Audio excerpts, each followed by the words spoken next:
Javier Baez back? I really hope so. Welcome into Fantasy Baseball today on Wednesday, May 14th. I am Frank Stampfl, joined by Chris Towers. Today on the show, we have a bunch of Dodgers news to get to. We had a pitcher's duel out in Houston, a Did You Notice segment, and much more. Let's jump in. Can you believe it? Wow. Wow. Chris, what's up, man? Oh my goodness gracious, player of the night. Gotta be Jacob Wilson, who hit his fourth and fifth home runs of the season tonight against the Dodgers. Jacob Wilson hit 2 home runs in a game. I didn't know he was allowed to do that. In addition to going 4 for 5 with 2 runs scored, he had 4 RBI. Jacob Wilson is now hitting .363 with a .902 OPS for the season. It's the best case scenario for Jacob Wilson, right? Like he's looking like the Luis Arias clone that we hoped he would be. And with maybe more punch, honestly. I think a little more. Yeah, I don't think Jacob will, like, he is currently on what, a 20 homer pace. I'll take the under. I might take the under on half of that, but 320 with 10 homers, hitting leadoff in a decent lineup in a good home park, might steal, I don't know, 5 to 8 bases.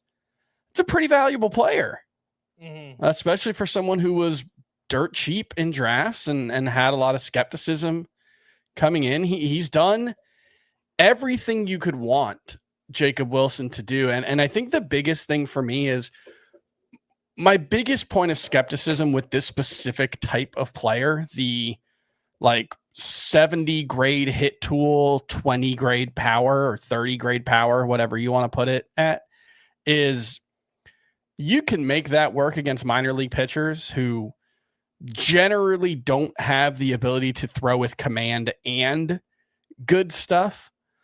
But these types tend to get exposed at the major league level. There are a few exceptions, Steven Kwan and Luis Arias being the most obvious, but this type of prospect tends to flame out when they hit the majors. And I think a big part of it is because if pitchers know they don't have to be scared of the hitter, they just go right after them. You know, like if you're not going to punish me for throwing in the strike zone a ton, I'm just going to do it and I'm not going to risk walking you. Well, that's what pitchers are doing to Jacob Wilson right now. He's got a 54% zone rate. It was 50% is the major league average, or 48% is the major league average, excuse me. And he's making pitchers pay for it right now. I do have some concerns about what happens if pitchers just start throwing junk out of the zone, because he is a very aggressive hitter. But he's got top of the scale hit tool with non-zero power, really good bat control. And he's hitting leadoff in a pretty good lineup. So I think Jacob Wilson, it's going to be really hard to get him into the top, even close to the top 12 at shortstop. It's just, that's a really high bar. You're basically talking like pretty close to a top 100 pick. And I don't think Jacob Wilson is that. I mean, let's just think about Luis Arias, who has done this for much longer than Jacob Wilson. He hit what, 350 one year? His ADP was what, 175? Yeah, something like that. Yeah. Coming into the season. So I don't want to say that's the best case scenario for Wilson, because again, I do think maybe there's a little bit more punch here. Like Arias' career high is 10 home runs.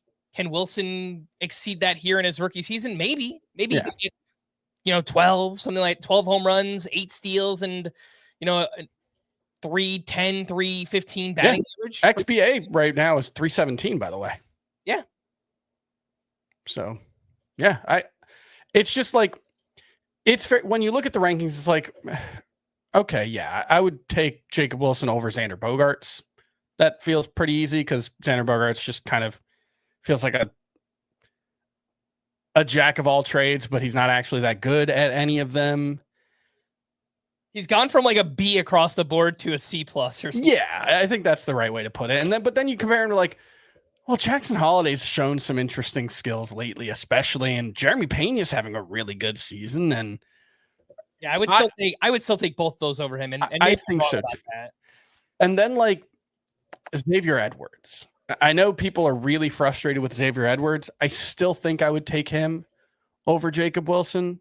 In a roto league, I would, but in a points league, that might be the Wilson might just be better than Edwards rest of season. Yeah, no, that's fair. So I think he's probably somewhere in that range though. Yeah, like 18-ish at shortstop. 15 to 20 at shortstop. So doesn't make him a must roster player in shallower leagues, but look, in a points league, that skill set just excels. I mean, how much contact he makes. Yeah, so great game for Jacob Wilson and just a really, really strong start to the season for him. Let's talk about Javier Baez, Chris, because this is incredible. This is so fun, man. It's just baseball is better when Javier Baez is good. And for years, I mean, after signing with Detroit, he was a nothing. I mean, he was basically off the grid. He looked like he was completely done in his career. And last season, he had hip surgery in August, and maybe he's just finally healthy.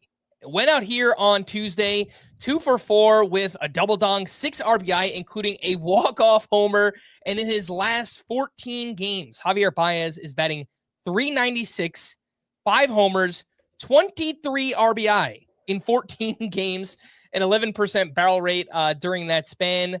He's hitting .319. He's got an .870 OPS. I know the underlying numbers do not line up with what is happening right now.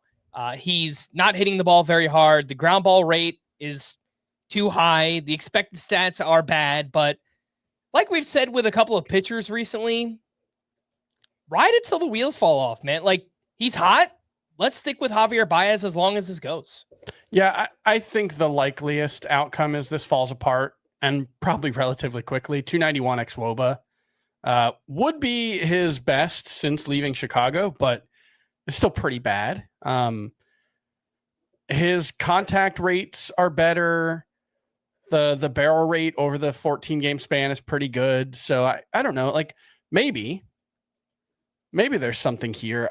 I think the likeliest outcome is it's just a couple of hot weeks and it'll go down as a fun footnote, but probably not more. But yeah, go ahead and add him in categories leagues and see.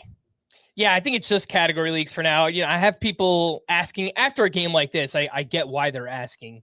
Is he a must-add player? And I would stop short of saying that because still batting towards the bottom of the Tigers lineup and sitting still out. Bad park. Sitting out here and there, not playing every single day for the Tigers right now. So in category leagues, Roto, with that versatility, third base, shortstop, outfield, you could play him, corner, middle, 5 outfielders, sure. In a head-to-head categories league on Yahoo, all right, with that flexibility in a daily lineup league, you can kind of move them around, sure.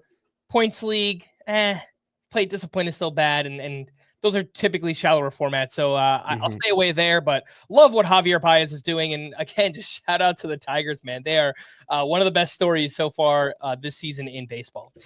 Do want to quickly run through just some rough outings that we got here from pitchers and try and figure out what's going on. Jeff Hoffman, we don't usually talk about closers this early, but he got the 9th inning with a 1-run lead. He was charged with 5 runs on a walk and 4 hits, including a grand slam that he allowed to Junior Caminero. 6 appearances in May for Hoffman, a 24.75 ERA, a 3.5 whip, and that has risen the ERA all the way up to 6.05 overall. Home runs have been a problem recently. But Chris, when I dig in under the hood, it's the K to walk is amazing. The underlying numbers still look great. It's just, it feels like maybe he's missed his spots a few times here, and he's just been punished with like some untimely home runs. That's what it feels like to me. What do you think? Yeah, margin for error for relievers is so small, and like he's probably had 4 bad innings all season. Is probably what it comes down to if you actually like go game by game. Let me see. He's given up 1, 2, 3. He's given up multiple runs 3 times, just 3 of the last 5. I think it's probably just a run of, I don't want to say bad luck, bad execution. Yeah, and if you're giving up home runs, it's really bad luck. You can pitch poorly and not have it be like a reflection on who you are or who you will be forever. And that's where I think Jeff Hoffman is. But I will say, if you're in the streaming saves game, and if you're the kind of person who has had to try to add Jesus Tinoco, who blew a save today, go out and add Yimi Garcia. Just, Hoffman's been bad enough over the past couple of weeks that I think they probably have to take him out of the closer's role for at least a little while and get him right. I think Jeff Hoffman will get right eventually. Everything looks fine beyond the results. Strikeout rate, walk rate, velocity, stuff. Everything looks good. So I think he'll be fine eventually. It's just right now, I think they probably have to give him an opportunity to get right in a low pressure situation. And I would guess that's what they're going to do. All right, let's slide over to another rough outing. Shane Baz. And Chris, with every passing start from Shane Baz, starting to feel a little bit more like we fooled you. Yeah, we might have got duped here by good old Shane. At the Blue Jays, 4 2/3 innings, 3 runs allowed, 2 homers allowed in this one. And over his last 5 starts, a 7.88 ERA, a 1.71 whip, 19 strikeouts to 12 walks over 24 innings, 5 homers allowed. So under strikeout per inning, control has been bad, giving up homers. He is searching right now because he, brought the slider back in this start. It was not good. What do we do with Shane Baz, Chris? Yeah, I mean, I will say the slider it only got 1 whiff, hard contact on 1 of the 2 batted balls. He did get 5 foul balls with it. That's not necessarily something we typically look at, but it's I think worth noting here that like maybe the extremely low whiff rate wasn't necessarily an indictment on the slider. Like it wasn't getting crushed. Guys weren't sitting on it. So hopefully there's something to build on there. But even in this one, he threw the slider 13 times or 11 times, threw it 73% of the time in the strike zone. That is just he is throwing in the strike zone way too much. It's like 57% in this start. I think for the season, it's been up to like 55, 56%. You almost never see pitchers pitch in the zone as often as Shane Baz is. And you can make that work, but you've got to miss bats in the zone. And Shane Baz has never really shown the ability to miss bats in the strike zone outside of that small sample size in his rookie year. Last year, 83% zone contact rate, league average 82%. This year, coming into this start, it's 86%. And I believe it was 89% on pitches in the zone today. He's just not missing bats, and he's not doing enough to generate chases. I don't know pitching better than Shane Baz, but this approach clearly isn't working. And there were red flags early on in his season. Even when he was racking up big strikeout rates, this was there. The lack of chases, the lack of zone whiffs, and that made me pretty skeptical of his hot start. And what we're seeing has come to fruition. He has been very good at limiting hard contact throughout his career, Shane Baz. So, I'm not saying I think he's a disaster moving forward, but something's got to give. And he's talented, clearly. And the Rays are a very, very good development team. So I think they will figure things out at some point, but you can't start him right now. Is this somebody you're absolutely holding on to, though? I would really want to, but I'm also the guy who's not dropping Sandy Alcantara, who has even less going for him. And I know a lot of people listening are thinking about dropping him, and Baz has more going for him than Alcantara right now. So I tend to be on the pretty extreme end of holding on to guys that I think are talented. And I think Shane Baz is super talented. So I'm not going to say I'm betting on him figuring it out, because I'm not going to start him the next time out. But I think the upside is high enough that I'm not going to let him go. Shane Baz at Miami later this week. So please, man, you've got to get it done in that start. And regardless of what he does there, he's home against Toronto again next week. So I think it's going to be hard to trust him. Even if Baz has a good start against the Marlins next time out, I would probably err on the side of benching him against the Blue Jays next week. All right, let's take our first break. When we return, I want to quickly run through a pitcher's duel that we had in Houston. Then we'll get into the news. We'll do all of that right after this quick commercial break. From the first swing to the final hole, recap the PGA Championship with Clubhouse Report. Thursday on CBS Sports Network. Welcome back in Fantasy Baseball. Today, we had ourselves a pitcher's duel out in Houston. It's time to duel. I don't know if I've asked you this before, Chris, but you were not a Yu-Gi-Oh player growing up, were you? No. Was Yu-Gi-Oh anime, or was that like actually an American? No, I'm thinking of there's a different one. That I think Airbender is the one I'm thinking of. Avatar. Yu-Gi-Oh was a show, but I was never a huge like anime. It was like only Pokemon and Dragon Ball Z for me. So I outside of those two, I never really got into the genre. I think it was technically an anime though. Yeah. It was great. And trading cards. Yeah. I loved it. It was too, I was a Pokemon kid. And for me, it was like, those were the only, you had to pick one. Yeah. You didn't actually have to, but that was my view. I mean, trying to figure out what to do after a day of school. Pokemon, Digimon, Yu-Gi-Oh! I mean, there was so much going on back in the day. But let's talk about this pitcher's duel in Houston. Kris Bubic up against Framber Valdez. Unfortunately, neither wound up with a win, but great starts for both. Bubic, 6 1/3, 1 run, a season high, 9 strikeouts, 22 whiffs on 93 pitches. The fastball and changeup were just splendid for Bubic in this one, who has allowed 1 earned run or fewer in 6 of 9 starts.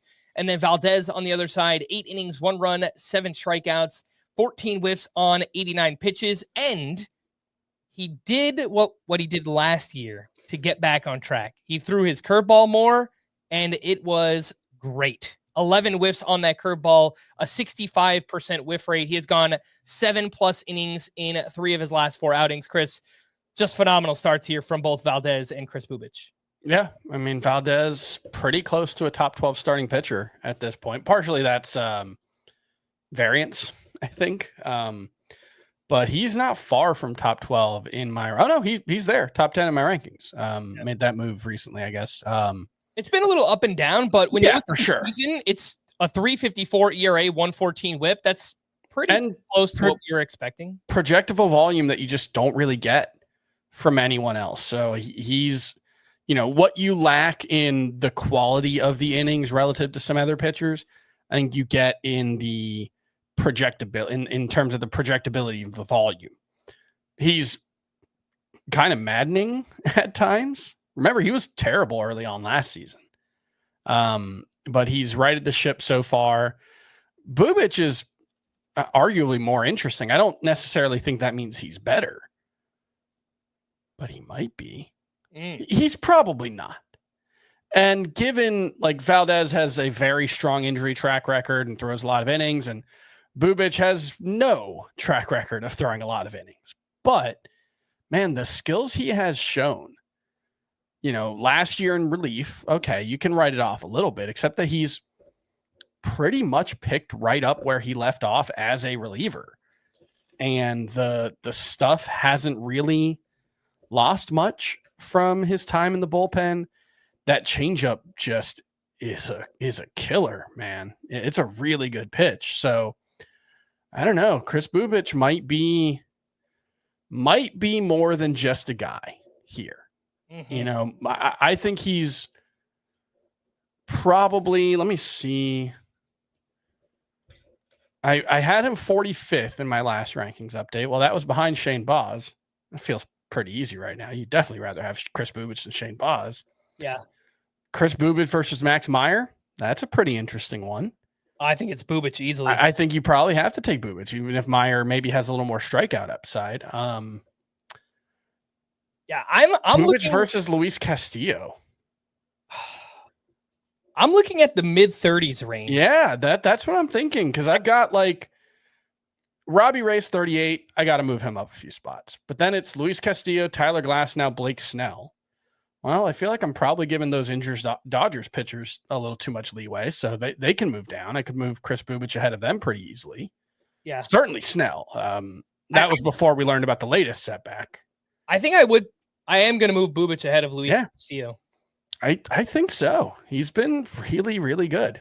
The one thing that we do have to worry about, and this is later in the season, but the innings. Yeah. How far do they push him? Because last year it was just 66 total innings for Bubic between the minors and the majors. So, I mean, first real full opportunity as a starter this season, 120? Much more than 120? I would think, well, he's already up to 54. And this is a team that wants to make the playoffs. I don't know if they're going to, but they want to. I mean, he threw back in 2020. Yeah, 130-ish. And he had 13 in the minors, so like 143. I would think that was a long time ago. That was 3 years ago. I would think he can get to like 140. I don't think the ceiling is like 180. Yeah. So there will come a point where they have to make some tough decisions, but he's been efficient. You know, it's not like he's racking up huge pitch counts. He's averaging 6 innings per start right now. So, that's one thing we do have to keep in mind is as good as he looks right now. 1, is he going to wear down? And 2, does he max out at around 140, 150 innings? That's the thing I struggle with. All right, before we get into the news and notes, just a reminder to sign up for the FBT newsletter if you haven't already. Scan the QR code if you're watching on YouTube. That will bring you right to the website, cbssports.com/newsletters, where you could sign up for free. And thanks for watching. Make sure to hit the like button, subscribe on the YouTube channel if you haven't already. Let's get into the news and notes and a bunch of Dodgers news. Roki Sasaki was placed on the IL with a right shoulder impingement, which I think makes sense. They mentioned his velocity has been down recently, and he just hasn't been good. So I don't know, Chris, the right shoulder impingement, sometimes I feel like it's all right. Let's give you a break and you kind of figure things out here. Maybe there's actually something going on, but I think it's going to be a little bit of time here before we see Sasaki back with the Dodgers. Yeah, I mean, the one thing is he does have options. Like, they could have sent him down. Yeah. So I would guess he's not 100% healthy, but I wonder if there's politics involved too, though, with that. Sure, yeah. I would also think there aren't many pitchers who are 100% healthy right now. You know, most of them are like, even the healthy ones are probably like 96%.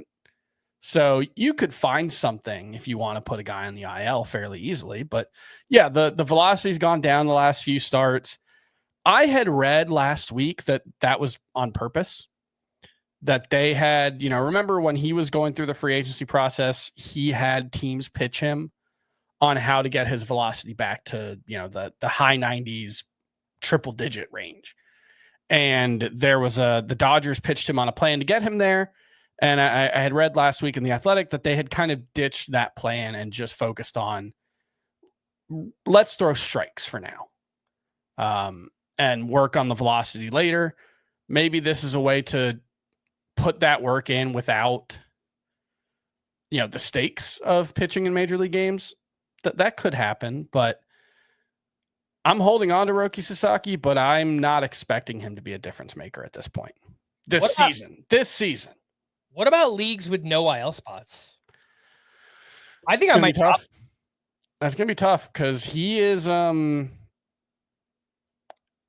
shape and characteristics of his fastball. It's not going to work at 95, 96. It's got to be 98, 99. And he hasn't really showed that. So I would try to hold on to him, but you have to make tough decisions in those leagues with no IL spots. I was looking at my NFBC league this week, and I think I've got like 5 or 6 guys on IL now. This is just what happens every year. So it's going to be tough. I would prefer not to drop him, but yeah.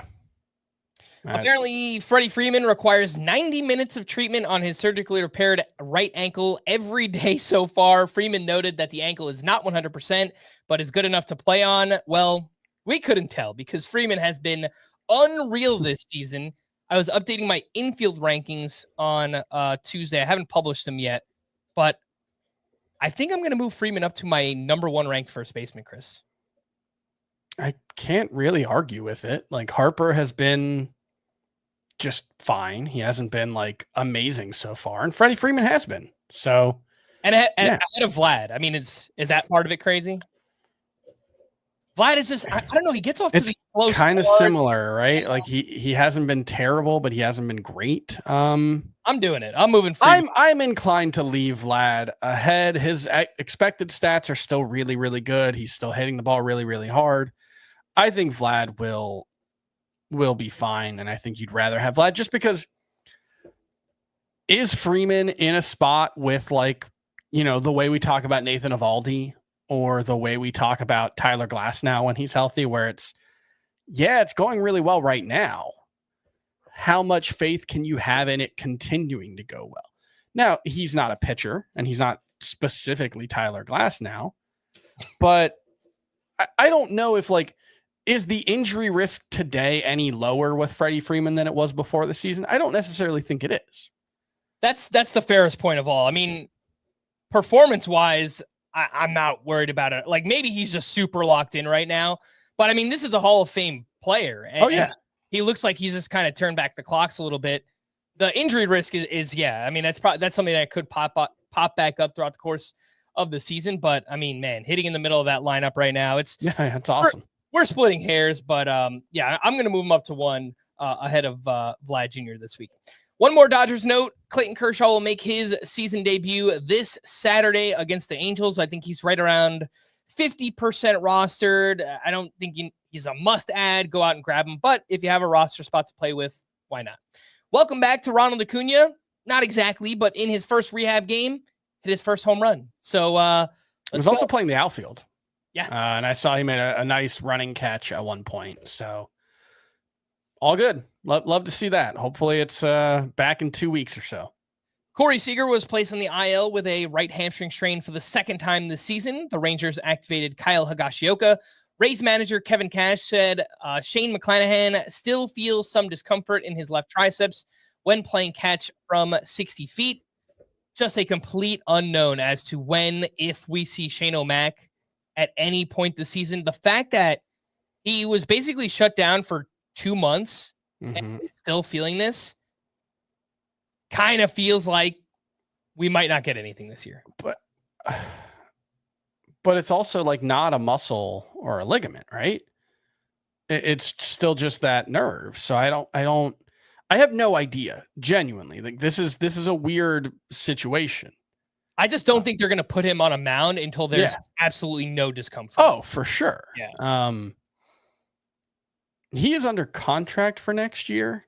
Wasn't that this was one of those ones where they signed him to like an extension, so they do still have, or maybe he's still an arbitration guy? I think he's still ARB.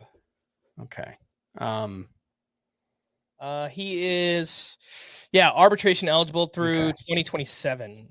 Okay, so they still have 2 years after this to think about. So I would suspect they're going to be extremely cautious with it, but it's also the kind of thing where if the nerve issue gets better tomorrow and stays better, it might be a relatively smooth transition.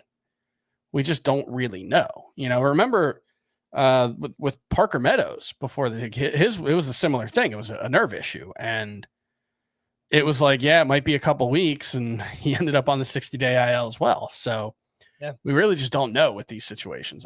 I would still try to keep stashing Shane McClanahan, but I think even in a best case scenario, you're looking at a July return right now.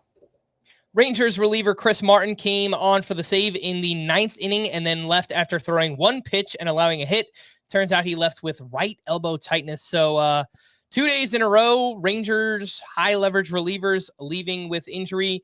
Sean Armstrong then came on. He struck out the side for his first save of the season. Ian Happ was placed in the IL with a left oblique strain, retroactive to May 10th. O'Neal Cruz has missed 3 straight due to a sore back. Josh Smith has missed 2 straight, also with a sore back. Anthony Santander returned to the lineup after missing 3 in a row with that left shoulder injury. Luis Robert returned to action after missing 2 games with knee soreness, and he stole a base in his first game back. So love to see that. His 16th steal of the season. The Yankees placed Oswaldo Cabrera on the IL with a left ankle fracture. DJ LeMahieu was reinstated, but was not in the lineup. I think he came on as a defensive replacement at some point in that game. The Yankees started Oswald Peraza at third base with Yorbeat Vivas at second.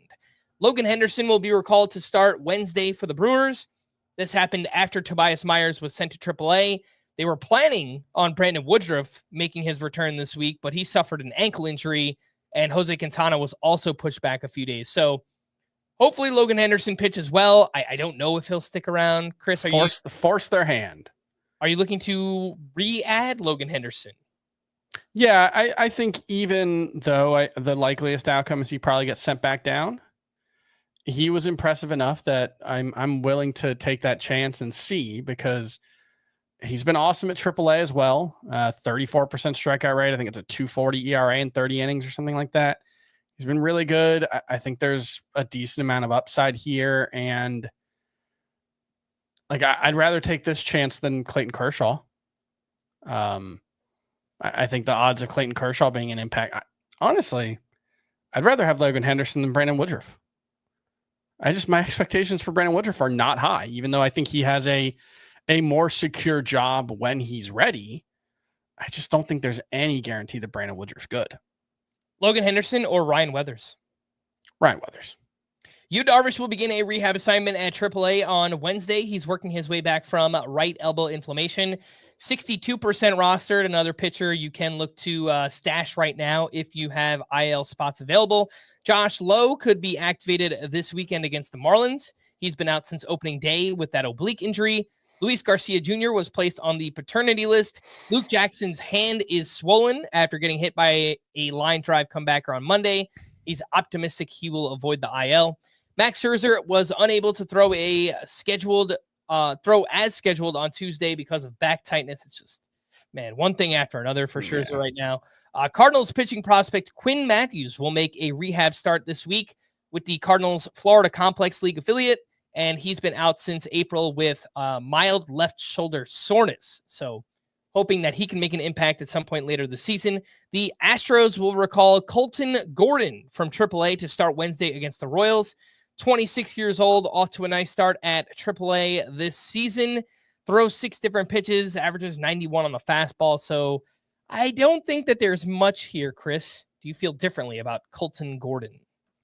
We'll see what happens, but my expectations aren't super high now. Yandy Diaz was placed on the restricted list due to a passport issue and the team playing in Toronto. TJ Friedl left Tuesday night after, due to right wrist soreness. He got hit by a pitch, and then he had a crazy collision with Ellie De La Cruz in the outfield. So just got beat up in this game. And of course that would happen, Chris, because I just traded for TJ Friedl in my NL Labor League. So that'll happen.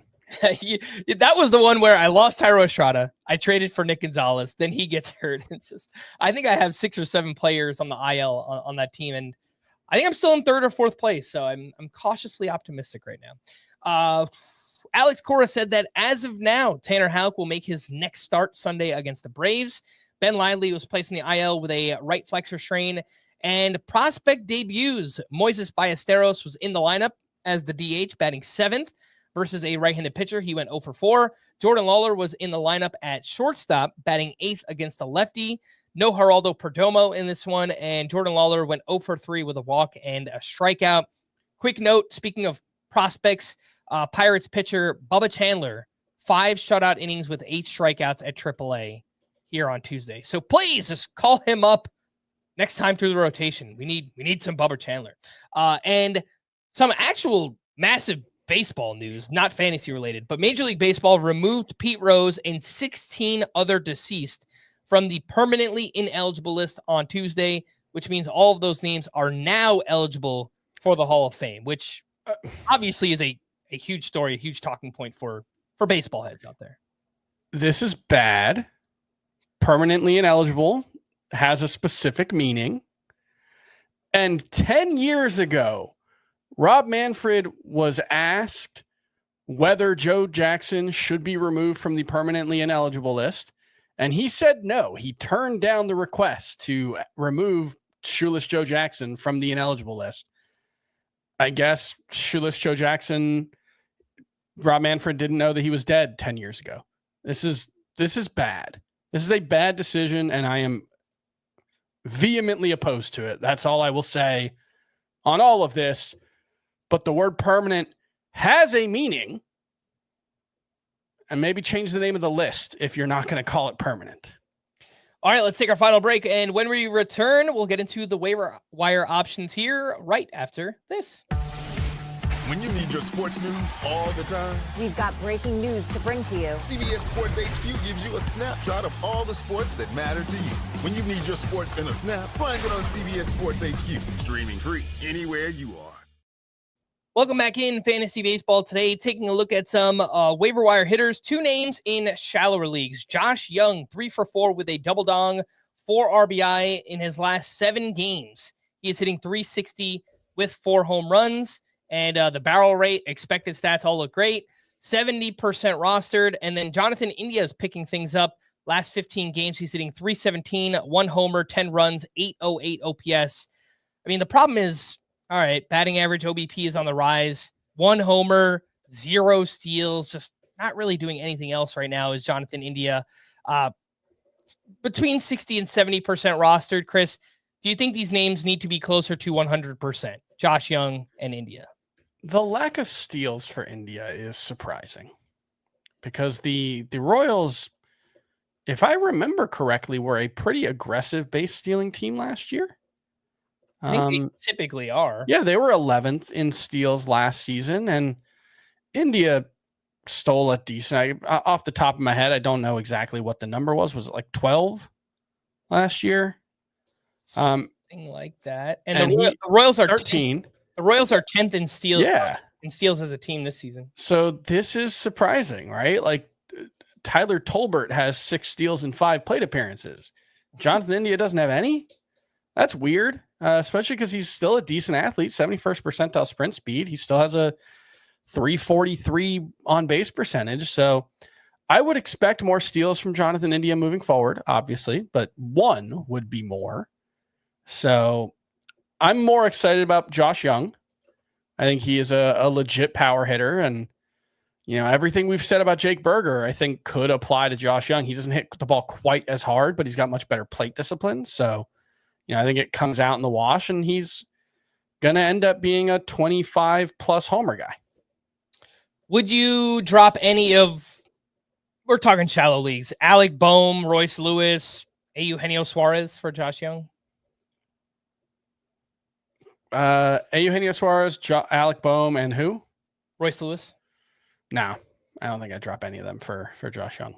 Yeah, those are the names just ahead of him in terms of roster rate at third base. So I do agree. What about just in a vacuum, Josh Young versus India? They both have third base eligibility.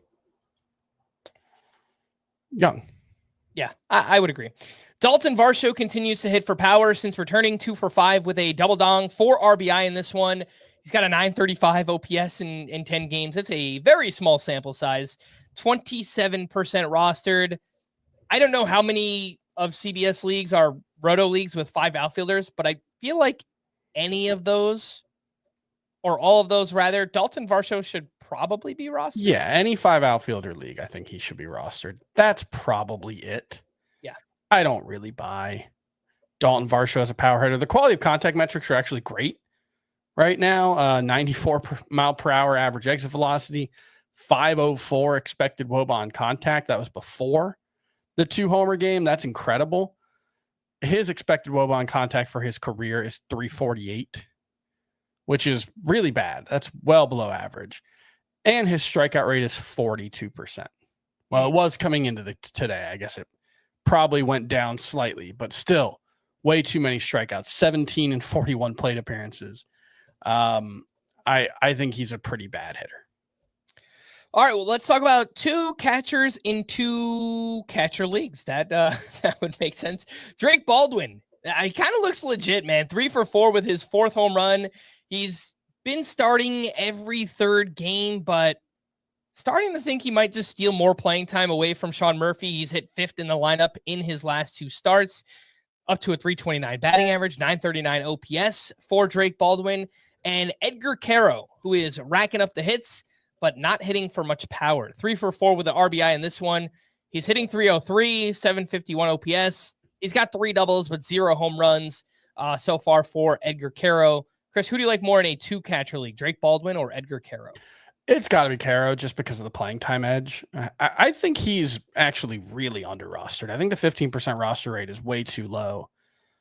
Look, I understand it's a bad lineup and he hasn't hit for any power yet, and he's probably not going to be a huge power hitter, but I do think Edgar Caro is going to be a legit source of batting average. I'm not sure he's not already as good as Gabriel Moreno or Keibert Ruiz, who are much more highly rostered. And now, neither of those guys are great, but again, they're much more highly rostered than Caro. So I think you're going to get like a 280 plus batting average out of him. And, it's probably more like 10 homers over the course of a season, but I think Caro's pretty useful. Baldwin, it's just, are they really going to give up on Sean Murphy? I don't think so. He's not going to play DH. It's like, what if they just make this a 50-50 split, which would probably just be terrible for everybody involved. The worst case for both. My preference would be let's get Drake Baldwin an outfield glove and see if he can handle that, but I don't know if they're going to do that. So especially with Acuna coming back soon. Yeah, like I will say if all else was equal, you just gave them the same number of plate appearances, I think Drake Baldwin's not far from Ivan Herrera and Agustin Ramirez in terms of upside. It's just those guys have a much clearer path to playing time. And that's the thing holding Baldwin back. But I think like he was a top prospect. He's been, even when he wasn't hitting well, the quality of contact metrics were excellent. And now he's hitting well too. So I think Drake Baldwin is going to lead to some tough conversations for the Braves at some point. 2 post-hype hitters that are making some noise lately. Brett Beatty has 4 home runs in his past 5 games, getting a chance to play against right-handed pitching. And Miguel Vargas in his last 17 games, hitting .328 with 3 home runs and an OPS over 900. Both have multi-position eligibility here. Kris, who would you rather take a deep league spec add-on, Brett Beatty or Miguel Vargas? Probably Beatty. Probably Beatty, but yeah, I think the real answer is neither. But obviously, you can't say that in every league. Vargas has been pretty good for a while now. Obviously has a very good AAA track record. I just don't really buy it. I think both of these guys are nearing quad A range. All right, let's slide over to waiver wire pitchers and 4 standouts from Tuesday. Jack Leiter turned in a quality start against the Rockies. You know what? He better have had a quality start against this team with them on the road. 6 innings, 1 run, 5 strikeouts with 14 whiffs on 89 pitches. Andrew Abbott pitched very well against the White Sox. 6 innings, 1 run, 7 strikeouts. Kind of cheating with this one. He's up to 77% rostered, so probably just out there in like 10-team leagues at this point. Jose Soriano pitched very well at the Padres. 7 innings, 2 unearned runs with 5 strikeouts. And Jeffrey Springs, what is going on? Turned in a quality start at the Dodgers. 7 innings, 1 run, 4 strikeouts with 13 whiffs on 102 pitches. Really leaned on his slider in this one, which is not the pitch that Springs is normally known for, but it looked really good in this start. So, Kris, how would you rank this group? Abbott, Leiter, Soriano, and Jeffrey Springs. Abbott, Soriano, Leiter, Springs. And what I will say about Leiter in particular, because that feels like the most actionable, if you hadn't dropped him yet, don't drop him now. He faces the White Sox next week. He gets the White Sox next week, exactly. Yep. And he solidified it. It wasn't great. 3 walks, especially in 6 innings, not what you want to see. But, 14 whiffs on 89 pitches, you could see a path to more than 5 strikeouts. So I think that's fine. I think you can hang on to Jack Leiter here, but I think Abbott is the best of this. Don't want to start him next week versus the Cubs. They've slowed down a little bit offensively now that Carson Kelly's not hitting like Barry Bonds. But I still don't think I want to trust him in that one. So yeah, I that's the order I would go in. All right, some names in deeper leagues. Quinn Priester, solid outing at the Guardians, 5 innings, 1 run, 3 strikeouts. I actually don't think Quinn Priester is very good. And I feel bad saying this, but, kind of just monitoring what he does to see if he struggles, and then we can get more interesting pitchers in the Brewers rotation, like a Logan Henderson or Brandon Woodruff when he's healthy, or Jacob Misiorowski potentially. So we'll see. Logan T. Allen, a strong start on the other side against the Brewers, 6 shutout with 6 strikeouts. Jonathan Cannon has turned in 4 strong outings in a row. He actually had an opener in this one at the Reds, 6 shutout innings with 6 strikeouts. And his last 4 outings, it's a 2.45 ERA, 1.17 WHIP. Chris, any deep league interest in a Logan Allen or Jonathan Cannon? Allen more so than Cannon, but I don't think particularly much interest in either of them. We saw a stretch from Cannon like this around the midpoint of last season, and that there just aren't strong enough skills here. He doesn't get a lot of strikeouts. He doesn't have great control. He doesn't get a lot of ground balls. It's like we're ideally looking for all 3 of those. You'd like at least 2, and he doesn't do any of them well. So I think that's probably the book on Cannon. And honestly, kind of the same thing about Logan Allen. I guess in his case, there was just a little bit of prospect hype at one point, but no, I don't think there's much here on either. All right, let's do a little Did You Notice? And I'll bring up some random stats or players, some things that I noticed here, and they were surprising to me.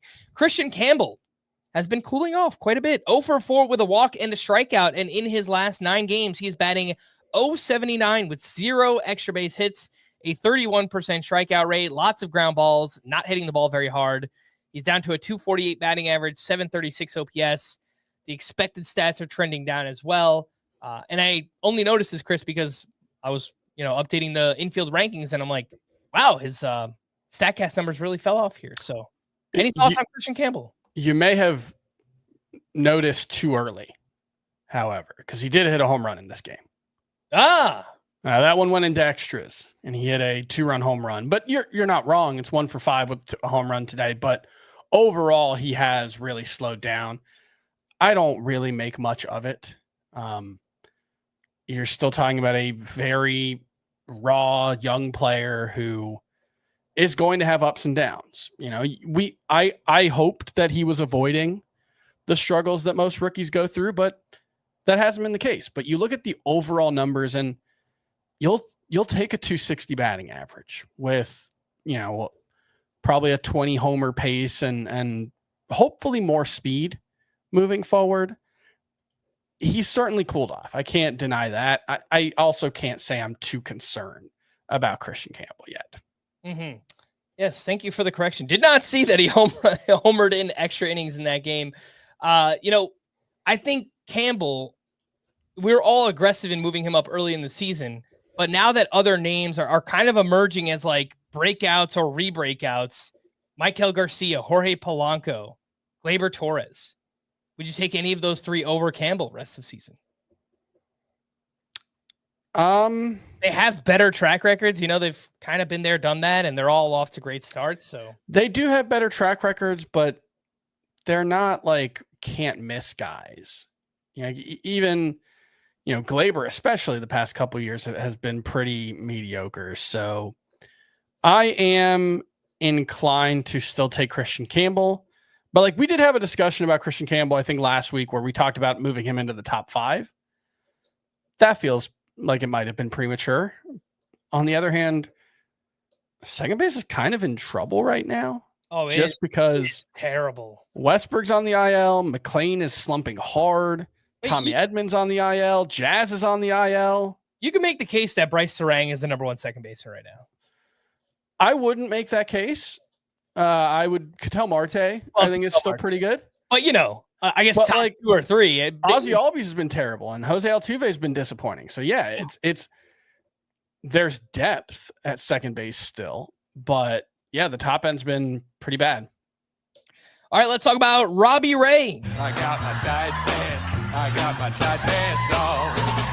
Who gutted his way to another quality start here. 6 innings, 3 runs, 3 walks, 9 strikeouts, had 20 whiffs on 108 pitches, threw 69% of his pitches for strikes. Nice. And Chris, did you notice that Robbie Ray has a quality start in 4 straight and he has 8+ strikeouts in 3 of those. Do you notice he threw the changeup 18 times today? He was just a much more complete Yeah. pitcher in this start. Mixing it all up. 5 whiffs on the changeup. All 4 pitches, and they were all good. It's the weirdest. 54% of his pitches were in the strike zone today. That is really, even when Robbie Ray's good, that's a really high number. And this one looked like it was going to be a disaster. I think it was 3 walks and 3 earned runs in the first inning, if I'm remembering correctly. That was bad. And then he turned it around in a huge way. I think Robbie Ray's just really good. Yeah. And the early season struggles were mostly a mirage. There will probably be another 3 or 4 start stretch where he walks, 12 guys, because that's who Robbie Ray has always been. But I think he's really good, and he's incorporating all 4 pitches in more consistently now, throwing the curveball a lot more as well. I'm a Robbie Ray fan. Pete Crow Armstrong was moved up to lead off with Ian Happ on the IL, and he went 2 for 3 with his 11th home run. This is where I get myself in trouble. Did you notice that Pete Crow Armstrong was hitting 200 in his previous 16 games before this one?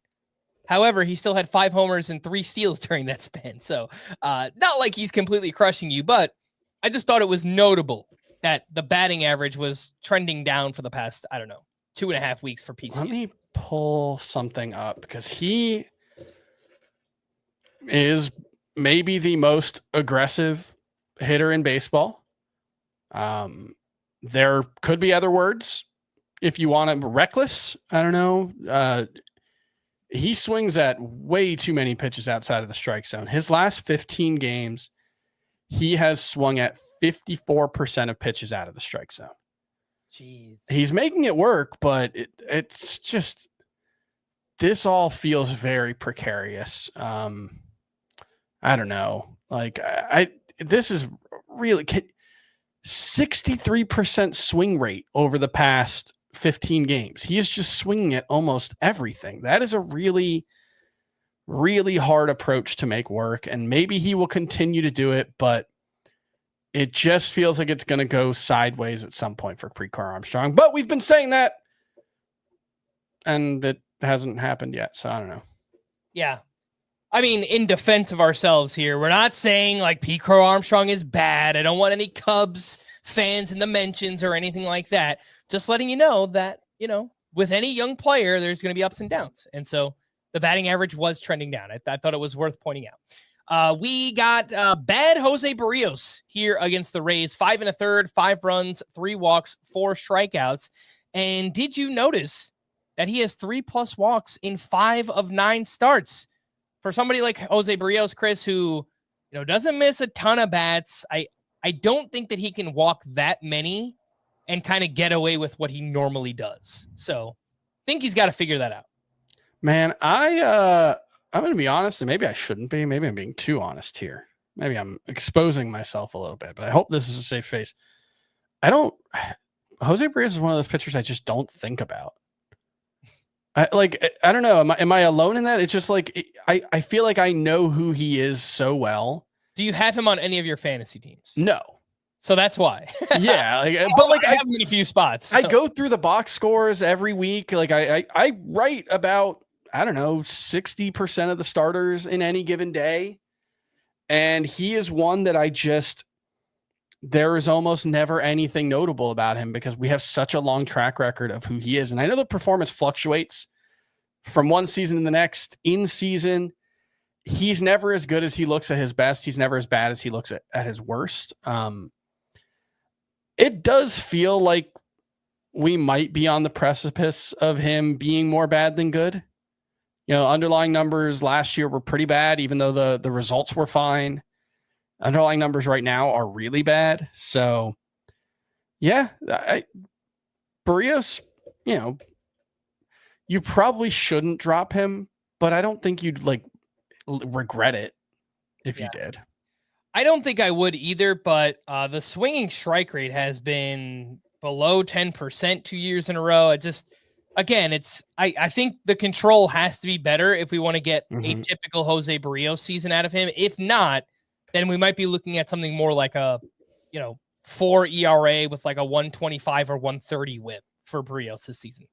Elly De La Cruz launched a game-tying home run in the 9th inning. It was his 7th homer of the season. But Chris, did you notice he has a 60% ground ball rate this season? That is a problem. Yeah, that's not what you want. And it's, the striker rate's a little better, but it's still 29%. He hasn't really taken a big step forward. He's not hitting the ball as hard as he did in years past. The one thing I will say is I think he's still very much a very high variance player. And that's probably going to be the case probably forever for Elly De La Cruz. I know he's still young and it's still relatively early in his career, but there's just been zero signs of stability so far for him. He's striking out less against left-handed pitching so far. He's still not hitting them well, though. So I don't know what to make of that. I will say, there was a little bit of like Elly De La Cruz new batting stance. He's going to be better than ever this year. And it's like, I didn't really buy into that. I need more than a slight tweak in batting stance to buy into a player. And that's looking like the right call. He's going to get hot. He's going to have a 950 OPS at some point in a month soon, because that's what he does. It's just, there will be 600 OPS months as well. It just, I still think Elly De La Cruz is fundamentally a high variance player. Even with him having a quote unquote slow start, I guess you could say 250, 7 home runs, 14 steals for Elly De La Cruz. Oh yeah. That's a pretty good pace right now. The bad times are never bad with him. It can be frustrating. It's just, but that's very different than bad. It's crazy because you know how talented he is. So it's tantalizing, right? You almost want to see him do it all the time. Yep. It obviously doesn't work that way in baseball, but he's such a freak athlete. It's just, you just want to see more of it. And so there are consistency issues there with Elly De La Cruz. Spencer Schwellenbach turned in a quality start against the Nationals, 7 innings, 2 runs, 3 strikeouts. But did you notice that he has 4 strikeouts or less in 4 of 9 starts this season? Mm-hmm. The whiff rate is down on his curve and splitter, yet his swinging strike rate was still 13.6% entering the start. So I don't really know what to do with all that, Chris. I would say just fundamentally, if your swinging strike rate is that high, I would expect you to have a K per 9 higher than 7.6. But I don't know. Maybe it's just like a weird sequencing thing for him right now. He had a relatively higher swinging strike rate than strikeout rate last season as well, right? Well, it was also right around 13.5%. Okay. I think he was like 9K per 9, right around there. Okay. For some reason, I thought he was more in like the 14% or 14.5% swinging strike rate last year. Yeah, he's just been a little worse at almost everything. The walk rate is still very good, but it just kind of feels like it's been a slight step back across the board for Schwellenbach. Did you know he only has 2 starts with more strikeouts than innings pitched? There was the start against the Marlins where he had 10 and 8 innings. Yeah. Then there was a start against the Dodgers where he gave up 6 runs in 3 2/3 innings, but did have 4 strikeouts. Those are the only 2 where Spencer Schwellenbach has had more strikeouts than innings pitched. Slider has still been mostly pretty good, especially today. 6 whiffs with it. Splitter has taken a big step back, and so has the curveball in terms of whiff rates. That seems to be the biggest explanation for the strikeout rate being down. I don't know. Schwellenbach's in a weird spot where he's clearly not bad, but he's not making the leap to acedom that we hoped. I think he's just solid. And I'm not sure where to rank him as a result, because clearly there's upside. Clearly there's talent. Clearly he's still very inexperienced. And so it could just be a question of, like you mentioned, sequencing, putting the right pitches in the right spots in the right moments. Would you rather have Spencer Schwellenbach or Brian Wu rest of season? Yeah, that's getting... I think Brian Wu's just a better pitcher right now, right? It's getting much closer. And Yeah, I mean, thus far, I've got to take an L on Brian Wu. I mean, I wasn't worried about performance. It's just health. Now, will he stay healthy? Nobody can answer that question. But, what he's done on the field this season, 6+ innings in every start, and he's not walking anybody. It's closer to a strikeout per inning. That's close. I'll still take Schwellenbach, but admittedly, I think Brian Wu needs to move up. I think he's more like a top 30, top 25 starting pitcher the rest of the season. Oh, he's 22 for me already. So, yeah, I think I just need to move him up. Yeah. What about Joe Ryan versus Spencer Schwellenbach? Yeah, that's another really close one. That's the right range, though. I think, Schwellenbach, after the first couple starts, maybe we elevated him too high, like a top 15-ish starting pitcher. But I think he's kind of settling into this, low-end SP2 range. Might be more in that 20 range, yeah. Yeah. Spencer Schwellenbach or Logan Webb, one more? I'll take Logan Webb there. I think so, yeah. Yeah, he looks like a different pitcher, and he's just – there's so much volume. He's done it for so long. So, I'll take Logan Webb over Schwellenbach. Tyler Soderstrom 0-for-5 with a golden sombrero. Did you know that he has not homered since April 17th, 22 games before tonight? 265 batting average, 0 homers, a 644 OPS. Chris, what's going on with Tyler Soderstrom? I did know this because you mentioned it before the show. Yeah. And I looked it up, and after the 4th strikeout game, his strikeout rate is up to 28% since April 17th. It was like 24% or 25% before this, so not too alarming. That's the small sample sizes we're dealing with, though. It's only 96 plate appearances that we're tired, 97 plate appearances. So, look, I expected Tyler Soderstrom to slow down, and we had many conversations when he was in the middle of his hot streak about how high to rank him. And the thing with these kind of breakouts, and maybe we have, I don't know if I've done a good enough job making this argument that I have in the past, but what I always want to see is not what they look like when they break out, but what they look like after they slump, because everybody's going to slump. No hitter is immune from slumping except apparently Aaron Judge. And so I think you learn so much about a hitter from the adjustment to the adjustment. Like we were talking about with Jacob Wilson earlier, where pitchers are challenging him. They're throwing a ton of pitches in the strike zone. Now, do we see them go away from that? Do we see them start to see if he'll chase and hit some weak grounders because he's going to swing at everything? It's the adjustment to the adjustment that I want to see. And right now, Tyler Soderstrom's going through it. He's struggling. Still hits the ball really hard. Quality of contact metrics, expected stats, still very, very good overall. But baseball's a hard sport, and you learn from failure. And we're going to learn a lot about Tyler Soderstrom in the next month. I'm still optimistic about him, but I also didn't move him into my top 12 at first base when he was super hot. So I have a little more room to hold on him. I've got him there. I've got him inside the top 12. I moved Torkelson inside the top 12. You know what? He did get moved in there just because of the Casas injury. Yeah.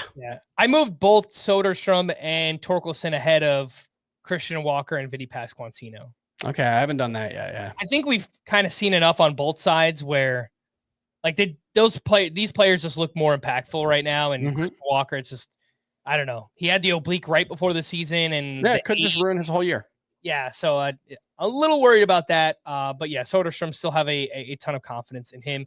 And then Brian Wu, just wanted to mention, he was great against the Yankees, 6 1/3 shutout, 6 strikeouts, 13 whiffs on 88 pitches in this one. All 5 of his pitches look useful in one way or another, either generating weak contact or getting whiffs. And he has just 8 walks and 8 starts, and he's gone 6+ innings in all 8 of those outings. So yeah, I think he's totally worthy of being in that low end SP2, high end SP3 conversation. Yeah. I don't know if this is a comp that I stole. It was either from Eno Saris or Nick Pollock, maybe both. They're both very smart. Brian Wu just reminds me a lot of Zach Wheeler. Yeah. Just obviously he's got Zach Wheeler's thrown 190 innings a bunch of times, and Brian Wu's never come close. But just in terms of talent, I think that's the best comp for him in terms of his approach, how he pitches, the depth and breadth of his arsenal. so impressed by Brian Wu. And the thing is, this was why I was high on him last year, or coming into this season, because last year a switch flipped at the end of July. He went from being babied and throwing 75 pitches every start to throwing 90 plus and going 6 innings and really getting the chance to turn lineups over 3 times. And it didn't impact his effectiveness. He was still awesome. I think Brian Wu, the only concerns I have about him at this point are, can he stay healthy? All right, let's wrap up with some leftovers here. And first up, the pitchers. Dylan Cease makes it 2 great outings in a row. Max Fried, solid at the Mariners. Mitch Keller had a strong outing at the Mets. And Kodai Senga on the other side pitched very well against the Pirates. Chris, anything that stood out for Senga, Mitch Keller, Max Fried, and Dylan Cease? Man, Senga still just feels like such a sell high candidate to me. I think this was one of his better control starts of the season. 2 walks and 5 2/3 innings, that'll play, but he's still just really inefficient. 102 pitches to get through 5 2/3 innings. Does he have 1 6-inning start? Maybe 2. It's been very, very few, even though he has a 1.22 ERA. So this is one, there are a couple of pitchers where I feel like the bottom could fall out, but Kodai Senga is one I worry about. The fastball velocity is still not where it was in his very good 2023 season. I'm worried that it's going to get ugly for Kodai Senga soon. 6+ innings in 3 of 8 starts for Kodai Senga. Wanted to just mention with Dylan Cease, yes, going up against the Angels, they swing and miss a lot. He had 25 whiffs in this start, and 21 of them came on a slider. And that is just, I don't know. I don't know that I've seen more whiffs on just one pitch. I mean, I don't know if 65% slider usage. That is wild. That is rare. Just spam it. And it's working. I never got too worried about his struggles just because this is who Dylan Cease is, Yeah. Some hitting leftovers. Spencer Torkelson continues his resurgent season, hit his 11th home run. Bo Bichette has 3 home runs in his past 9 games. Jonathan Aranda, 6th home run of the season, and his underlying metrics remain awesome. Jackson Chourio racking up the steals. He has 6 of them in his past 7 games. Isaac Paredes, 2 for 4 with his 5th home run. It was a walk-off in that game. Corbin Carroll did it again, hit his 14th homer, and that one came off of a lefty. Fernando Tatis also walked it off with his 11th home run of the season. And Nick Kurtz, you'll love to see it, first career home run for him, and that came against the Dodgers. So pretty big spot there, big game, and a nice moment for Nick Kurtz. Anything to add on these players? Yeah, Isaac Paredes, been a little disappointing. I think we hoped for more than 5 home runs so far, but the overall production is still pretty good. Obviously, great approach at the plate, 26 walks. It's a 15% walk rate so far. Still not really striking out. 383 on base. That's great. Yeah, and still hitting a lot of balls in the air to the pull side. It's 31%. That's down a little bit. Last year it was 35%. The year before it was also 35%. So a little down. I don't know what that probably comes out to 18 batted balls over the course of a full season. You'd like to see him get that to where it is, but I don't think that necessarily explains the entirety of the lower power. So I do think Isaac Paredes will be a better source of homers moving forward than he has been. Quickly go through some of the bullpen updates here. The ones that stand out most for the Braves, Raisel Iglesias was unavailable. Pierce Johnson picked up his first save. For the Tigers, Tommy Canley entered with 2 outs in the 8th, 1 runner on with a 2-run lead, and he promptly gave up a 2-run homer. And then Will Vest pitched both the 9th and the 10th innings and gave up an unearned run, but the Tigers would eventually win in the 11th. For the Marlins, Calvin Fauché pitched in the 5th inning of this game, and then Jesus Tinoco eventually got the save opportunity. Kind of feels like they've been leaning on him a little bit more for saves, but he did give up 3 runs, 2 of those earned, and took his first blown save, first loss of the season. And wanted to mention the Reds, Emilio Pagan got the 9th inning down a run. He gave up a single, but then got out of it. He came back out for the 10th. So maybe they just overextended him in this outing. The 10th inning with the game tied, and he gave up a 3-run homer to Miguel Vargas. So things are starting to creep up a little bit for Pagan, but I don't know that there's anybody else that they're necessarily going to in that bullpen. No, I mean, Santillan has good numbers right now, but I don't really trust it. Pagan just feels a little unfair to ask him to get 2 innings, even against the White Sox. He threw 32 pitches, so I would guess he won't be available tomorrow. But yeah, I don't hold that one too much against him. And then to stream or not to stream on Wednesday, we have Logan Henderson at the Guardians, Eduardo Rodriguez at the Giants, Eric Fetty is at the Phillies, Hunter Dobbins at the Tigers. Tyone. Yeah, Tyone versus Miami. Home against the Marlins. Yep. That's my favorite one. I like Hunter Dobbins at Detroit, although I know it's, not as great of a matchup. Will Warren again, not a great matchup. Henderson, that changeup should work well against Cleveland, with their lefty hitters. So I think I'd go Tyone, Dobbins, and Henderson as my 3 favorites. I would use Henderson over Dobbins, but I am kind of interested to see what Dobbins does here as well. He's got some nice underlying numbers. And then on Thursday, we have AJ Smith-Shawver home against the Nationals. Tomoyuki Sugano is home against the Twins. Nick Martinez home against the White Sox. Honestly, I kind of like all 3. Yeah, I like all 3. Smith-Shawver, Martinez, Sugano in that order. All right, we're going to wrap there. For Chris, I am Frank. Thanks as always for tuning in to Fantasy Baseball today. Please make sure to follow and leave a 5-star rating on Apple or Spotify. And we will be back again tomorrow. Bye-bye.